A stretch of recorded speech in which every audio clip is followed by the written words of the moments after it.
So along with the release of Floor 6 in Dungeons, a lot of new cool items was released, such as the Precursor, the Flower of Truth, and a bunch of new items, but there's one thing a lot of people overlooked in my opinion, and that is the Lesser Orb of Healing. Well, to get this item, well, you can just pay 200k in the auction house and be a lazy person, but if you want to get it the legit way, you can go do some dungeons and get these mimics, which is a new mobs that spawn sometimes when you open the secret chest from any dungeon runs, and these have 1.5 million HP on any floor, so it is quite tough if you're on like lower floors and you don't have proper gear, but if you're an endgame player or late game player and you have decent dungeoneering level, you should be able to kill them fine. Each of them drops 1 mimic fragments, and if you get 9 of those fragments, you can craft this orb. And now this is the part where it gets pretty crazy in my opinion. So if you look at this, it's not that special, heals 5% of your max HP per second, but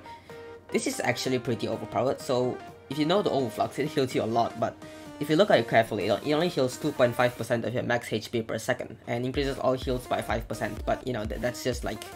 that's half of a rejuvenate 5, so it's not a big deal. This 200k item heals double of overflux,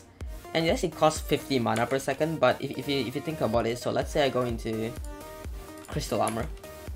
and I get about 1.8k mana, which if you have like an int based build in dungeons, which is not very hard, and if you look at it properly, I'm healing about 40 mana per second. So if you have a little more mana, which you will if you're like a mage or a healer in dungeons using proper dungeon gear with intelligence, it's not gonna, you're gonna regen more mana than it costs to use it. So now we're gonna do some tests comparing it with the Overflux Power Orb and to see if Rejuvenate works on this, and comparing the amount of healing you get compared to the Overflux. Okay, so how this test is going to work is I'm gonna go in Mastiff, which is gonna get me about 30,000 HP, and I'm gonna AOT myself all the way to the max height, which might take a while. Never mind. And that will get me all the way down to almost practically 0 HP. And I'm gonna try healing with Overflux and the Orb of Healing and timing which one heals me to full the fastest.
Okay, so from these test results, we can say that it's not the most useful item outside of dungeons, as you don't really need healing and it gives no strength.